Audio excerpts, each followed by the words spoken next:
Oh, another day, another bunch of videos that I don't have time to do as it is.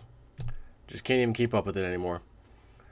Obamacare contractor pays employees to do nothing, whistleblower says.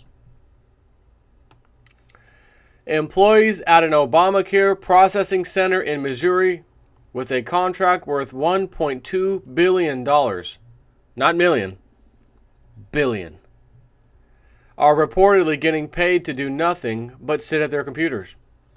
Quote, their goals are set to process 2 applications per month.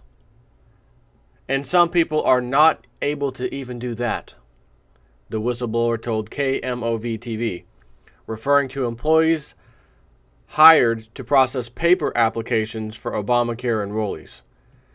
So people who filled out a paper application for Obamacare, these people's goal is to find, as it said here, 2 applications. Just process 2 applications per month.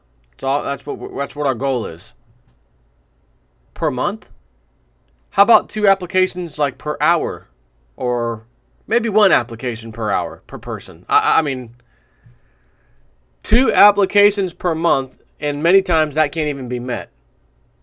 But they just told us that they had the numbers for Obamacare to be a success, so we will continue it and everything's good. No, I don't think so, because every number the government gives you is a damn lie to the 10th power. And this is the proof in the pudding. You mean these people can't even get 2 applications in? Again, this is paper applications, not on the website.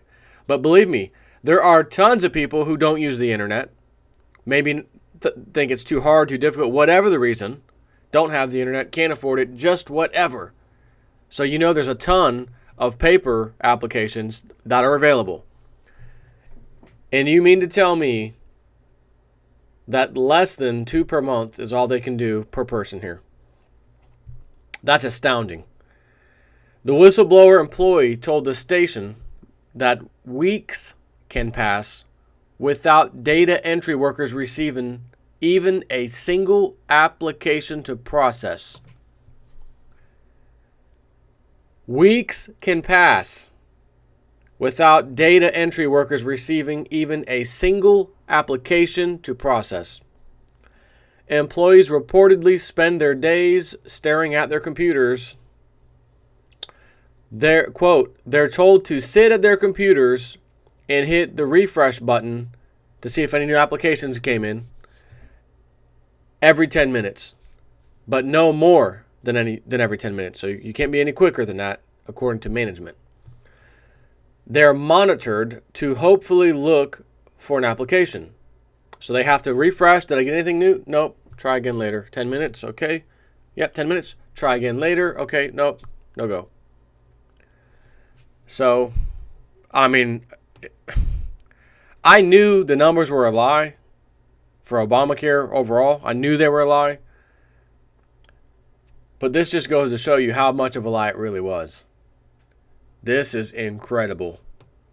Weeks can go by sometimes without even a single paper application showing up. And I'm assuming the paper applications get mailed in, right? And then they get processed and probably put or scanned or whatever into the computer, which then goes to these people to say, hey, there's a new one on our own personal website. Oh, let me go process that one. That's probably how that works. Or else you wouldn't have to hit the refresh button every 10 minutes. You would be just getting mail coming to your desk, right? So the employee, whistleblower, accused Serco, which is Serco, S-E-R-C-O, is the company that is handling this, is accusing Serco of attempting to conceal the lack of work as it continues to hire employees for processing centers in Missouri, Kentucky, and Oklahoma. The employee said the reason why is because Serco is compensated for each and every worker that they hire. Who cares if there's a workload? Just hire a bunch of people and then let them sit there and do nothing all day. And the more people we hire, the more that will be sitting there doing nothing, because we had a goal of 2 applications per month, which is going to quickly turn into one application per month goal, which is going to quickly turn into we really don't care what kind of goal we have, just come to work every day so we can get paid by the government because we employ you, even though we're not doing anything. This is so sickening, I can't even tell you. The Centers for Medicaid and Medicare Services told KMOV-TV in a statement that, quote, Serco is committed to making sure federal funds are spent appropriately and the number of Serco staff is reviewed on a regular basis. Last year, the British government launched an investigation into the firm's parent company, Serco Group, for allegedly overbilling the government by tens of millions of pounds, or dollars, but pounds, under a contract to monitor offenders on parole and individuals released on bail, the Washington Post, of all places, reported. They're probably not, or $1.2 billion, that's not overbilling. I mean, 1,500 employees, they can't even get a single application for weeks sometimes? Nah, nothing to see here. Everything looks good to me. The Obama administration defended the high-dollar contract at that time. Quote, Serco is a highly skilled company that has a proven track record in providing cost-effective services to numerous other federal agencies, end quote. Then Medicare spokesperson Brian Cook said, quote, the company has provided exceptional records management and processing support to other federal agencies similar to work they will do for the marketplace. What that translates to is they gave some major campaign contributions to the club, namely Obama and friends, and they're getting this contract to do nothing simply as repayment of giving them money for the campaign or for whatever. Just here's a bonus donation. Oh, excuse me. Did I say donation? I meant campaign contribution. I got to get my words in line. I can't have my words get out of line on me. I almost said paid off, or, little payoff scandal on the side. No. I meant to say completely legal campaign contributions. And that is how it works, my friends. This is so incredible. I cannot even believe this. But you have to, because this is the new America. This is the newest society. This is what you call fascism. People talk, well, we have an oligarchy, we have a whatever, rule by the many, which is true to an extent. But there's another level of monarchy that there really hadn't been a name for in the past. And that nowadays is called fascism. And what fascism is when you have the merger of corporate and state powers, or corporate and government powers. Do you see corporate people heading high-level positions in our government? Yes or no? I'll give you a little hint. Securities and Exchange Commission chief. Yes. CFTC, both regulators on the stock market and the commodities market.